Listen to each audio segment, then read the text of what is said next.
Alumnos, muy buenos días. Bienvenidos a las clases de historia. En esta oportunidad vamos a continuar hablando sobre el Tahuantinsuyo. El día de hoy entonces empezamos hablando sobre la organización económica del Tahuantinsuyo. Este tema lo vamos a desarrollar en 2 sesiones. En el Tahuantinsuyo la agricultura fue la principal actividad económica y el Tahuantinsuyo habría logrado un alto nivel de desarrollo económico que se explica por el carácter que adoptó el trabajo en la vida de la sociedad incaica. Esta se basaba preferentemente en 2 principios: la reciprocidad y la redistribución. Entonces la economía inca se basó en los principios económicos de reciprocidad y redistribución. Veamos estos principios económicos. La reciprocidad. ¿Qué era la reciprocidad? Era la prestación de servicio, el intercambio de trabajo realizado entre los miembros del ayllu. Es decir, fue el intercambio de mano de obra y de servicio entre los miembros del ayllu.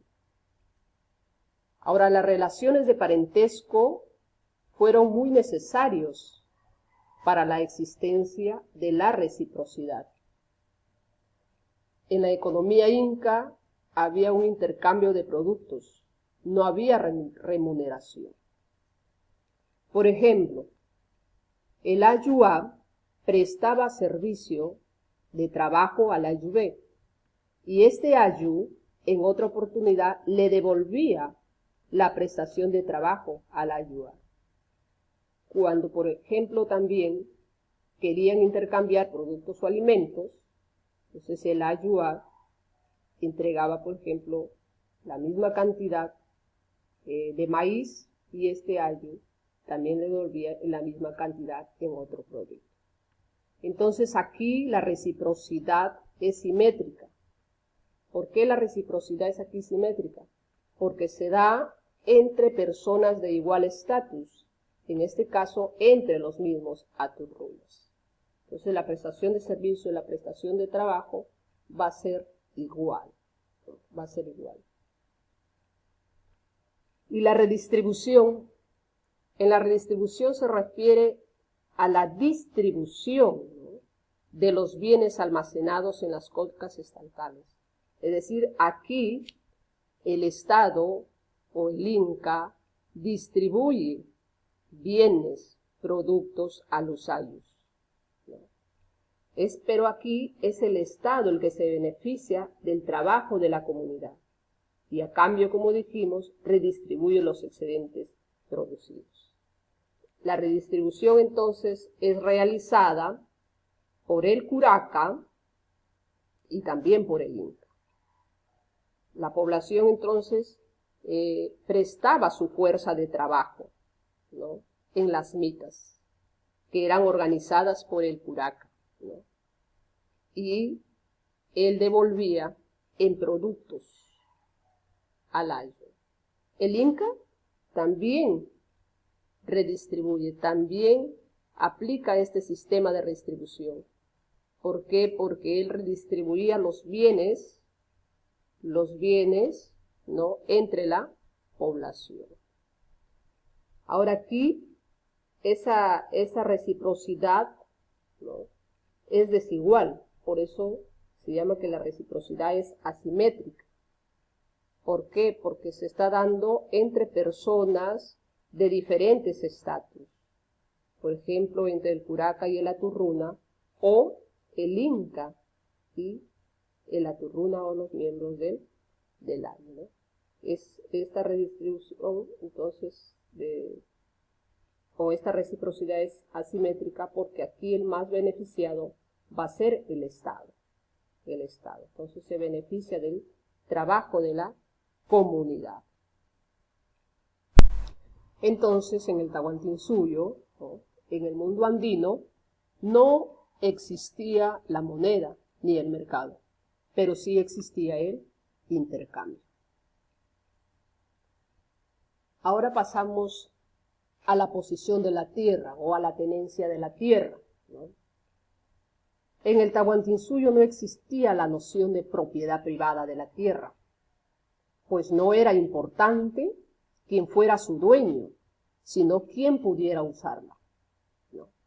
Se cree, es decir, que aquí la tierra representó uno de los bienes más preciados del Tahuantinsuyo, porque de ella se van a obtener o se obtenían los productos básicos de subsistencia, ¿no? Se creía también, pues, que la tierra era una divinidad, por lo que su uso se revestía de connotaciones religiosas, distribuyéndose entonces su trabajo de la siguiente manera. Entonces, ¿cómo era distribuida la tierra? Veamos, habían las tierras del ayu.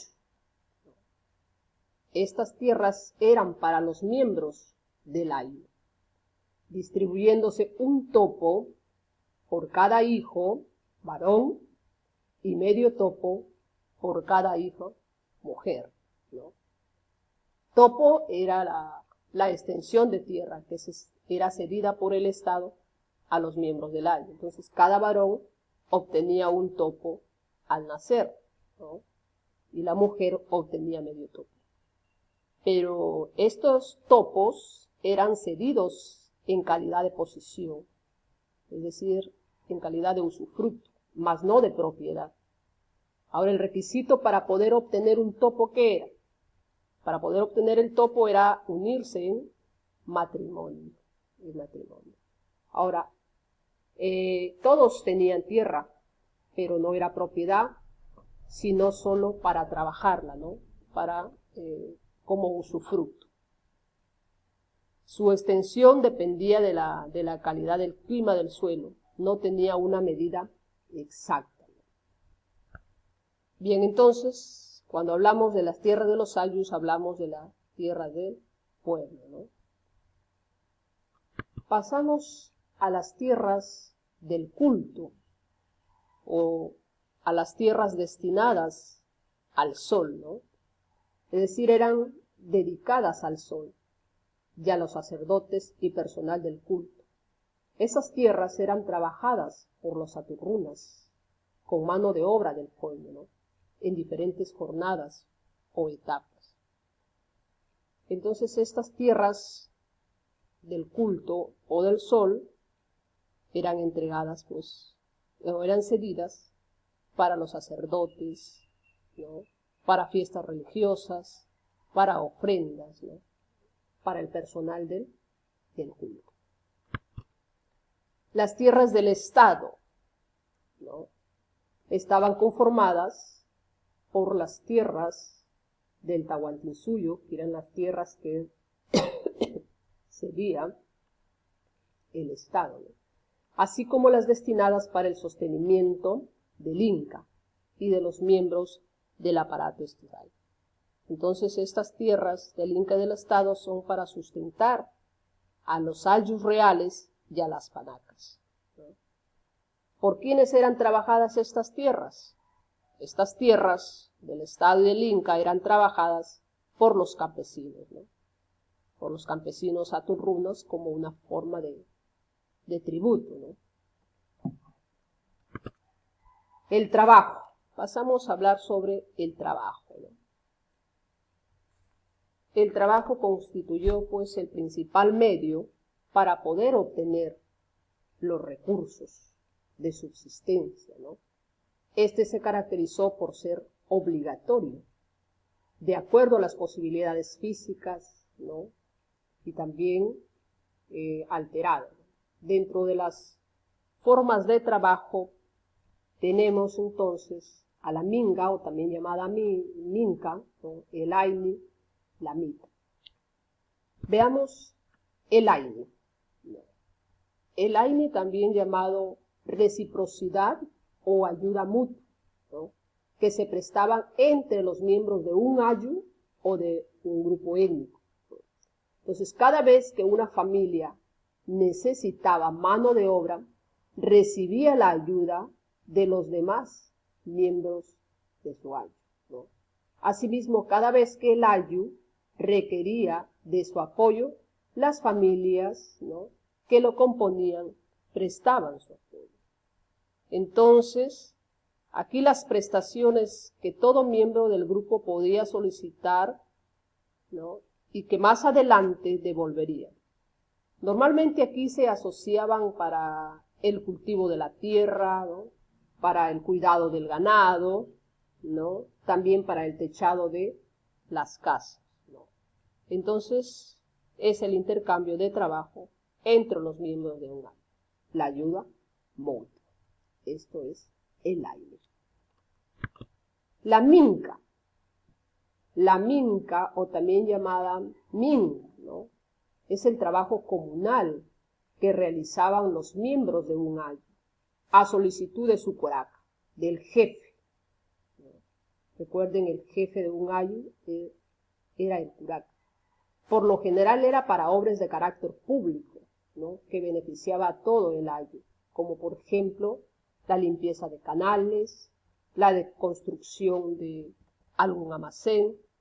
También era para construcción, por ejemplo, de puentes, o también para realizar jornadas laborales en favor de un inválido, en favor de viudas, en favor de menores de edad, de huérfanos, ¿no?, de ancianos.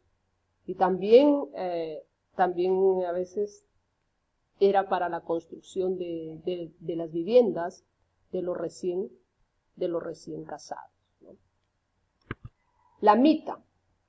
La mita era el trabajo obligatorio y colectivo realizado para el Estado. Este sistema de trabajo fue por turnos, basado en la reciprocidad, ¿no?, quien funcionaba a escala local y estatal. Entonces, cuando el Inca establecía vínculos de parentesco con otras etnias, éstas se comprometían a brindarle ayuda en los momentos que él lo requería. Así el gobernante tenía acceso a más mano de obra y generaba excedentes que le van a permitir redistribuir la producción según las necesidades del Estado y de la población del imperio. Entonces, en el Estado inca se tributó fuerza de trabajo y no entrega de bienes. La mita entonces es un trabajo obligatorio y colectivo que era realizado para el Estado. A cambio de este trabajo, entonces el Estado redistribuía con productos y se llevaba a cabo por turnos, ¿no? Quien realizaba este trabajo eran los varones entre los 18 a 50 años de edad, ¿no? Entonces el Estado solicitaba de obra para labores de construcción. El Estado aquí solicitaba para la construcción, por ejemplo, de los depósitos reales, para almacenar bienes en las cortes, o también para cultivar, ¿no?, las haciendas, realizar labores agrícolas o ganaderas. Y la chunca, ¿no?, también es otro trabajo obligatorio, ¿no? Entonces, el trabajo obligatorio en casos de suma urgencia, ¿no?, como por ejemplo catástrofes, ¿no?, desastres naturales, ¿no? Es decir, era un trabajo obligatorio que era semejante al sistema de defensa civil actual, ¿no? Se convocaba al pueblo en casos de alguna emergencia, ¿no? Tal es el caso, por ejemplo, cuando sucedía terremotos, cuando sucedía inundaciones, cuando sucedía incendios. Entonces, allí se organizaban para realizar lo que se llama el trabajo de la chunca, ¿no? Bien, estimados estudiantes, hasta aquí hemos llegado con la primera parte del tema de la organización económica del Tahuantinsuyo.